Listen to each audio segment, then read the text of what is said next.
Se alguém esperava alguma surpresa nessa classificação do GP do Japão e que a McLaren poderia incomodar a Mercedes ou até a Ferrari fazer isso, bom, acabou acordando de madrugada às 3 da manhã para ver e simplesmente o resultado foi o mesmo.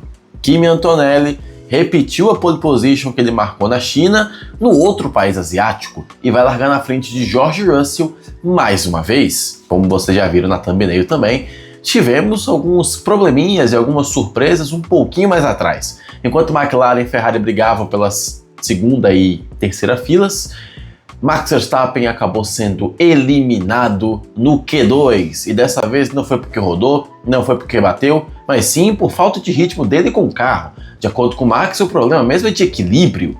E vamos falar um pouco disso aqui também nesse vídeo, que vai falar também de tudo o que ocorreu na classificação, junto, por exemplo, do nono lugar que o Gabriel Bortoleto conquistou nesse grid de largada, o que é importantíssimo, já que ele mais uma vez larga na frente do Hülkenberg, que é o seu companheiro de equipe.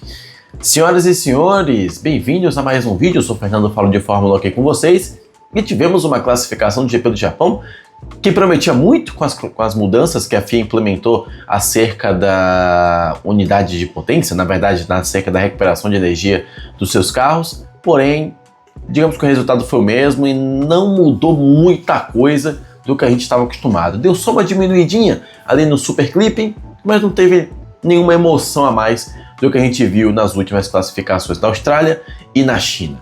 E como já é de costume, você já sabe muito bem o que fazer aqui no começo desse vídeo. Não esqueça de clicar no like para ver mais vídeos meus e divulgar esse vídeo para mais pessoas. E já inscreva-se no canal para ver também mais vídeos meus. E você já sabe muito bem como é que funcionam os vídeos de classificação aqui. Eu começo de baixo para cima com um pouquinho de dor no meu coração de torcedor. Porque Aston Martin vai largar nas duas últimas posições. 22º para Lance Stroll e 21º para o Fernando Alonso. Chegamos ao ponto de ver duas Cadillacs à frente de duas Aston Martins. Bottas vai largar de 20º, Sérgio Pérez em 19º, e aqui a surpresa negativa maior de todas da sessão foi o Oliver Behrman em 18º, enquanto Alexander Albon estava em 17º. As Williams conseguiram ficar mais rápidas que uma Haas, no caso do Oliver Behrman. E aqui é uma vitória para a Cadillac, ela que é a pior equipe do grid hoje, a equipe iniciante, porém, em uma classificação conseguiu colocar os seus dois carros à frente de uma endinheirada Aston Martin. É uma vitória para eles, sejamos honestos aqui. E a lista vai subindo. Nós temos o Carlos Sainz em 16º, era para ele ter sido eliminado no Q3, no Q1 no caso, e ter juntado naquele bonde do fundão, né, o grupo do fundão, a turma do fundão, mas o Behrman resolveu atrapalhar. 15º ficou o Colapinto, 14º o Lawson ficou em 14º. Eu tô com muito sono, gente. 13º ficou Nico Hülkenberg, 12º ficou Esteban Ocon e em 11º ficou o nosso mano Max Super Max. De acordo com ele, o carro teve um problema de equilíbrio e faltou grip, faltou aderência do carro, e o que, de acordo com ele, acabou prejudicando o ritmo dele. Lembrando que a Red Bull está com um pequeno sobrepeso, né? O carro da Red Bull está um pouquinho pesadinho em relação ao limite mínimo que a Fórmula 1 estipulou para esse novo regulamento, e o Max ainda não está se encontrando diretamente com o carro. Tanto é que vai ter alguém aqui que nos comentários vai dizer: ué, mas ele não ganhava de Haas, mas ele não conseguiu ir para o Q3, mas o companheiro dele conseguiu. Será mesmo que o problema é o carro? Acho que dá pra gente fazer as duas coisas. Acho que o Max não tá se encontrando com esse carro ainda, e o carro em si não tá se encontrando com o ritmo que deveria. A Red Bull é uma equipe que tem que brigar sempre pelas vitórias e pelos títulos, desde que começou a fazer isso lá em 2009, e a partir do momento que a equipe fica meio segundo da Mercedes, ela tem um problema, porém não dá pra gente dizer que a culpa do Max ter sido eliminado no Q2 é só do carro. Tem um pouco do piloto também, ele não se encontrou com o carro nessa pista, infelizmente. E mais uma vez ele acabou perdendo para o Hadjar, que foi para o Q3. O que me lembra, aqui nesse vídeo, de novamente tocar naquele assunto. Porque o Lindblad foi o piloto que, em tese, eliminou o Verstappen, já que ele classificou na 10ª posição, foi o último piloto a conseguir a vaga para o Q3. Será que está na hora do experimento? Eu vou novamente falar isso aqui. A partir do momento em que o carro da Red Bull está enfrentando problemas, Temos que colocar o Verstappen naquele carro da Racing Bulls, que aparentemente está extraindo mais potência do motor, pelo que eu fiquei sabendo. É um carro que pode ser sim, até mesmo melhor que o carro da Red Bull atualmente. Temos que colocar ele lá para fazer esse experimento, porque no ano passado e no ano retrasado o pessoal ficava falando que o Verstappen com um barco conseguiria ganhar corridas, inclusive eu falava. Temos que colocar ele nesse carro da Racing Bulls para ver se ele é ele mesmo. Só isso que eu quero dizer. Eu quero o Verstappen na Racing Bulls para ver se ele é o cara. Ele é, não precisa provar para ninguém, mas seria interessante. Novamente, fica aqui a ideia para a Red Bull. Bom, em nono ficou o Gabriel Bortoleto, numa posição à frente do Lindblad, meu pai, eu tô com muito sono. E a Audi, embora o Hülkenberg tenha classificado em 13º aqui, a Audi fez um final de semana muito bom. Muito bom. Eu vi, e aí eu não assisti o TL1 e o TL2, tá, gente? Eu tinha um sono para compor na minha vida. Mas eu vi que a Audi enfrentou uns probleminhas nesse final de semana e conseguiu resolver a tempo, felizmente, e colocou um carro bom, um carro ok nas mãos dos seus pilotos que estão conseguindo fazer o trabalho. O Gabriel Bortoleto largar na frente do Hülkenberg não é nenhuma surpresa, pelo que a gente viu no ano passado, não é nenhuma surpresa, e aqui, mais uma vez, isso ocorreu. Acho que dá para brigar por pontos. Acho até que dá para a Audi brigar com seus dois carros pelos pontos, eu acho. Tá? Aqui é um palpite, não tenho certeza. Mas se tudo der certo, acho que dá para o Gabriel conseguir pontuar nessa corrida sim. Tomara que isso aconteça. Não é a obrigação dele pontuar, mas a chance está bem alta.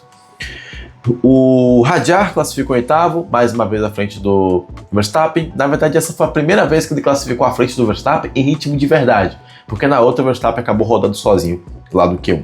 Mas já é um bom resultado. O que faz a gente questionar se aquela questão do segundo piloto da Red Bull acabou. Será que acabou mesmo ou será que o Verstappen virou o segundo piloto? Fique você para fazer essa reflexão completamente absurda. Sétimo lugar ficou Pierre Gasly. É aquele famoso, a gente não fala dele porque se a gente falar a gente fica uma hora falando, ou a gente fala dele porque a gente não fala. É o caso do Gasly nessa temporada. Dispensa comentários, mais uma vez colocando essa Alpine do Q3.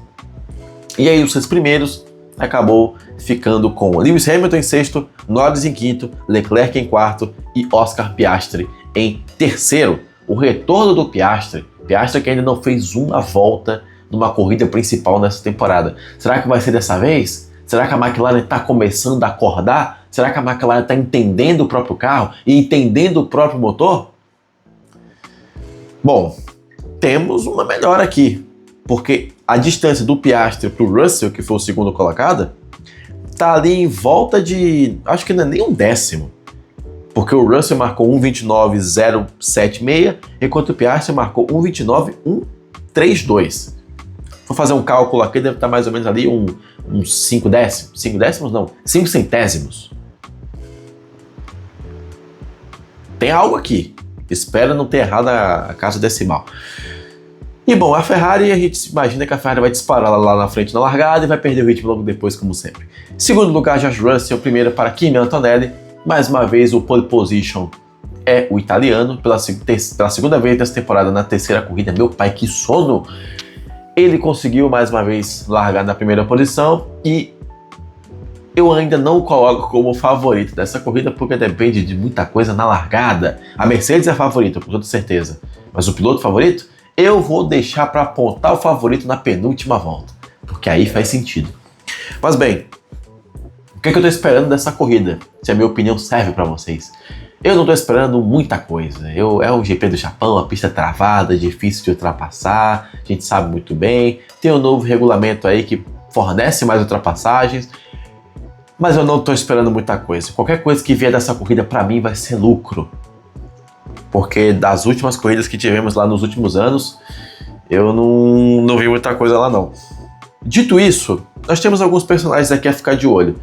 São as duas Ferraris, de Leclerc e Hamilton. Nós temos também o Gabriel Bortoleto em nono, é bom a gente observar. E o Max Verstappen em 11º, porque mesmo ele largando numa posição mais atrás e até largando mal, ele até falou que resolveu esse problema das largadas, é algo que a gente pode ficar de olho na corrida, porque vai que ele consegue um quinto, um sexto lugar, vai que aparece um safety car na hora certa, ele pula para terceiro e briga por essa posição até o final da corrida, é super possível de acontecer, tá? Max até que já entrou naquele último estágio da aceitação do problema, que é Você começa na negação, começa a brigar, chega no último estágio que você nem reclama mais. O Verstappen até falou que, embora tudo isso que tenha acontecido, ele nem tá tão triste, porque tem problema muito pior para ele resolver com esse carro. Então, no começo vai acabar sendo mais ou menos isso aí mesmo.